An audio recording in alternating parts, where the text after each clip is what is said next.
সবাইকে আন্তরিক শুভেচ্ছা। আজকে আমরা মূলত আলোচনা করব পরিবার সঞ্চয়পত্রে 1 লাখ টাকা জমা রাখলে মাসে কত টাকা মুনাফা পাওয়া যায়, কোথায় করবেন, কি কি কাগজপত্র লাগবে এই সংক্রান্ত বিস্তারিত তথ্য। জাতীয় সঞ্চয় অধিদপ্তরের ওয়েবসাইট থেকে কিভাবে আপনি সঞ্চয়পত্রের তথ্যগুলো জানবেন সেই সম্পর্কে আমরা জেনে নিচ্ছি। পরিবার সঞ্চয়পত্রের তথ্য জানতে জাতীয় সঞ্চয় অধিদপ্তরের ওয়েবসাইটে প্রবেশ করলে আমাদের বিষয় তার পাশে সঞ্চয় সমূহ নামে বিভাগ দেখা যাবে। সঞ্চয় সমূহ এর মধ্যে বিভিন্ন ধরনের সঞ্চয়পত্র রয়েছে, যেমন আমরা দেখে নিচ্ছি 5 বছর মেয়াদি বাংলাদেশ সঞ্চয়পত্র, 3 মাস অন্তর মুনাফা সঞ্চয়পত্র, পরিবার সঞ্চয়পত্র। এরপর আমরা দেখে নিচ্ছি পেনশনার সঞ্চয়পত্র। এই সঞ্চয়পত্রগুলোর মধ্যে নিয়ম এবং যোগ্যতা অনুযায়ী যে কোনো একটি সঞ্চয়পত্র করা যায়। তবে পরিবার সঞ্চয়পত্র শুধুমাত্র নির্দিষ্ট যোগ্যতার নারী, প্রবীণ এবং শারীরিক প্রতিবন্ধী ব্যক্তিদের জন্য প্রযোজ্য। যেহেতু আজকের বিষয় আমাদের হচ্ছে পরিবার সঞ্চয়পত্র নিয়ে আলোচনা, সেক্ষেত্রে আপনাদের সবচেয়ে গুরুত্বপূর্ণ বিষয় হচ্ছে এই পরিবার সঞ্চয়পত্র করতে পারবে যোগ্যতা সম্পন্ন নারী, প্রবীণ এবং শারীরিক প্রতিবন্ধী ব্যক্তি। অর্থাৎ আপনারা যারা পুরুষ হয়েও পরিবার সঞ্চয়পত্র রাখতে চাচ্ছেন, সেক্ষেত্রে আপনার ওয়াইফ বা স্ত্রীর মাধ্যমে এই পরিবার সঞ্চয়পত্র রাখতে পারবেন, কারণ এই পরিবার সঞ্চয়পত্র সবচেয়ে বেশি মুনাফা দেয় সঞ্চয়পত্র অধিদপ্তর থেকে। আরেকটি বিষয়, পরবর্তী সময়ে আপনি কোন সঞ্চয়পত্র সম্পর্কে জানতে চান সেটিও ভিডিওর কমেন্ট বক্সে জানালে সংশ্লিষ্ট বিষয়ে আমি ভিডিও দেওয়ার চেষ্টা করব। জাতীয় সঞ্চয় অধিদপ্তরের তথ্য অনুযায়ী পরিবার সঞ্চয়পত্রে বিনিয়োগের পরিমাণ অনুযায়ী দুটি মুনাফার হার নির্ধারণ করা হয়েছে। 7,50,000 টাকা পর্যন্ত একটা মুনাফার হার নির্ধারণ করা হয়েছে, আর একটা 7,50,000 টাকার বেশি বিনিয়োগের জন্য আরেকটি হার। 1 লাখ টাকা যেহেতু 7,50,000 টাকার নিচে, তাই প্রথম স্তরে মুনাফার হারই প্রযোজ্য হবে, সে বিষয়ে আমরা জেনে নিচ্ছি। পরিবার সঞ্চয়পত্র মূলত 5 বছর মেয়াদে ক্রয় করা হয়। 1 লাখ টাকা 5 বছরের জন্য বিনিয়োগ করলে এখানে মুনাফার হার হবে 11.93% হিসাবে। তবে যদি নির্ধারিত 5 বছর পূর্ণ হওয়ার আগে সঞ্চয়পত্র ভেঙে ফেলেন, তাহলে তিনি যে সময় পর্যন্ত রেখেছেন সেই সময় অনুযায়ী নির্ধারিত মুনাফার হার প্রযোজ্য হবে। 1 লাখ টাকা বিনিয়োগের ক্ষেত্রে 11.93% হারে মুনাফা হিসাব করলে প্রতি মাসে দাঁড়াচ্ছে 994 টাকা। এরপর মুনাফার হার উৎস কর কাটা হবে। 5 লাখ টাকার কম বিনিয়োগের ক্ষেত্রে মুনাফার হার 5% হারে উৎসে কর কাটার কথা বলা হয়েছে। ফলে 994 টাকা থেকে মুনাফার উপর 49 টাকা 70 পয়সা কর্তন করা হবে। এই হিসেব অনুযায়ী প্রতি মাসে মুনাফার হার দাঁড়াচ্ছে 944 টাকা। অর্থাৎ 1 লাখ টাকা 5 বছরের জন্য পরিবার সঞ্চয়পত্র রাখলে প্রতি মাসে আপনি 944 টাকা মুনাফা পাবেন। এক্ষেত্রে আমরা সংক্ষেপে দেখে নিচ্ছি। মূল বিনিয়োগ হচ্ছে 1 লক্ষ টাকা, মুনাফার হার হচ্ছে 11.93% এবং মাসে আপনি পাবেন 994 টাকা। উৎসে কর কর্তন করা হবে 49 টাকা 70 পয়সা এবং আপনি হাতে পাবেন 944 টাকা।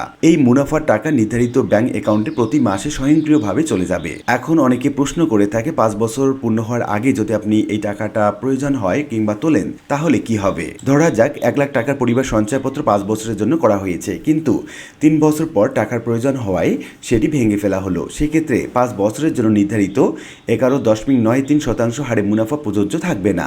3 বছর মেয়াদে নির্ধারিত মুনাফার হার প্রযোজ্য হবে। যদি 3 বছরের জন্য নির্ধারিত মুনাফার হার 10.80% হয়, অথচ বিনিয়োগকারী এর আগে 11.93% হারে মুনাফা পেয়ে থাকেন, তাহলে দুই হারের মধ্যকার অতিরিক্ত মুনাফার পার্থক্য সমন্বয় করা হবে। এই অতিরিক্ত অংশ মূল টাকা থেকে কেটে নেওয়া হবে।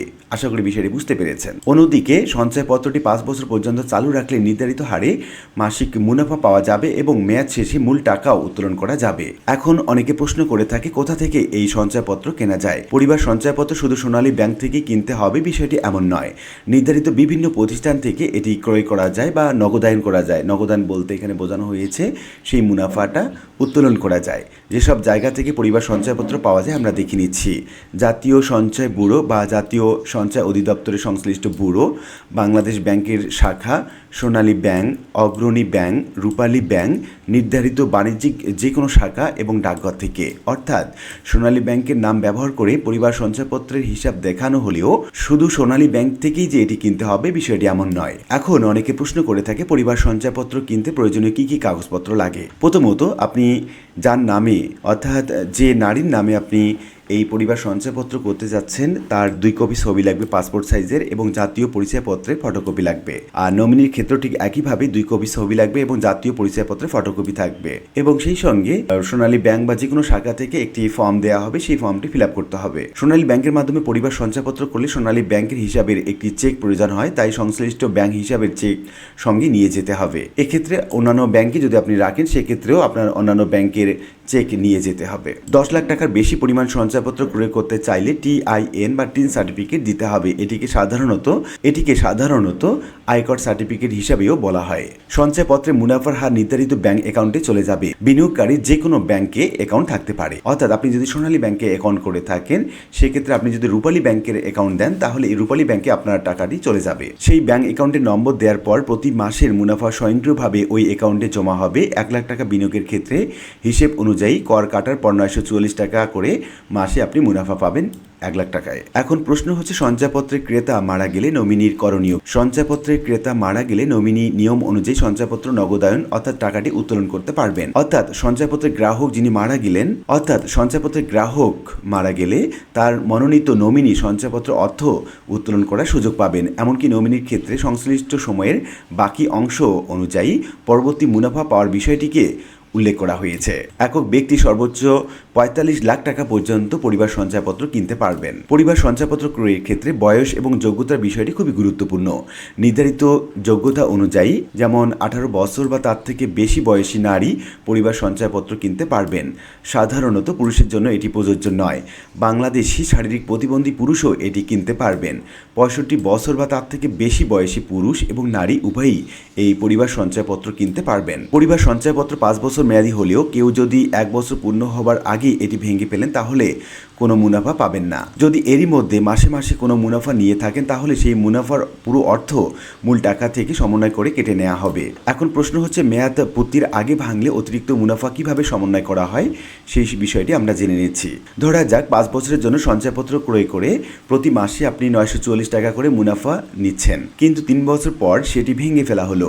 3 বছরের জন্য নির্ধারিত মুনাফার হার যদি 5 বছরের হারের চেয়ে কম হয় তাহলে ইতোমধ্যে নেওয়া অতিরিক্ত মুনাফা সমন্বয় করা হবে। অর্থাৎ আপনি যদি 3 বছর পর কর্তন করেন, 3 বছরের জন্য জাতীয় সঞ্চয়পত্র অধিদপ্তরে যে মুনাফার হার নির্ধারণ করা হয়েছে সেই মুনাফার টাকাটি শুধুমাত্র আপনার প্রদেয় হবে। অর্থাৎ এর অতিরিক্ত আপনি যদি টাকা নিয়ে থাকেন তাহলে সেটি ফেরত দিতে হবে। অর্থাৎ নির্ধারিত মুনাফার হার অনুযায়ী যে পরিমাণ পাওয়ার কথা ছিল এবং ইতোমধ্যে যে অতিরিক্ত মুনাফা নেওয়া হয়েছে তার পার্থক্য মূল টাকা থেকে কেটে নেওয়া হবে। পরিবার সঞ্চয়পত্রে 1 লাখ টাকা বিনিয়োগ করলে 11.93% হারে মুনাফার হার হিসেব অনুযায়ী কর্তন করার পর প্রতি মাসে 940 টাকা করে পাবেন। এই টাকা নির্ধারিত ব্যাংক অ্যাকাউন্টে স্বয়ংক্রিয়ভাবে জমা হবে। এটি মূলত হচ্ছে সারমর্ম। তবে 5 বছর পূর্ণ হবার আগে সঞ্চয়পত্র ভাঙলে সংশ্লিষ্ট মেয়াদের মুনাফার হার অনুযায়ী হিসেব সমন্বয় করা হবে। আর 1 বছর পূর্ণ হবার আগেই ভাঙলে কোনো মুনাফা পাওয়া যাবে না এবং আগে নেয়া মুনাফা মূল টাকা থেকে কর্তন করা হবে। অর্থাৎ মূল টাকা থেকে আপনাকে কর্তন করা হবে। এবং পরিবার সঞ্চয়পত্র সম্পর্কে আরও কোনো প্রশ্ন থাকলে আপনি জানাতে পারেন আমার কমেন্ট বক্সে, সংশ্লিষ্ট প্রশ্নের উত্তর দেওয়ার চেষ্টা করব। তো উল্লিখিত বিভিন্ন আলোচনা থেকে আমরা এটুকু বলতে পারি যে জাতীয় সঞ্চয়পত্র অধিদপ্তর থেকে সবচেয়ে ভালো এবং উৎকৃষ্ট পন্থা হচ্ছে এই পরিবার সঞ্চয়পত্র রাখা। এবং আপনি যদি পুরুষ হয়ে থাকেন তাহলে আপনার স্ত্রী বা আপনার বোনের নামে কিংবা আপনার বিশ্বাসযোগ্য যে কোনো ব্যক্তির নামে এই টাকাটি রাখতে পারেন। তাহলে এখান থেকে সবচেয়ে বেশি মুনাফা আপনি অর্জন করতে পারবেন। আশা করি বিষয়টি বুঝতে পেরেছেন। আর আজকে ভিডিওটি এ পর্যন্তই। ভিডিওটি ভালো লাগলে লাইক কমেন্ট করতে ভুলবেন না। দেখা হবে অন্য কোনো ভিডিওতে। সে পর্যন্ত সবাই ভালো থাকবেন। ধন্যবাদ।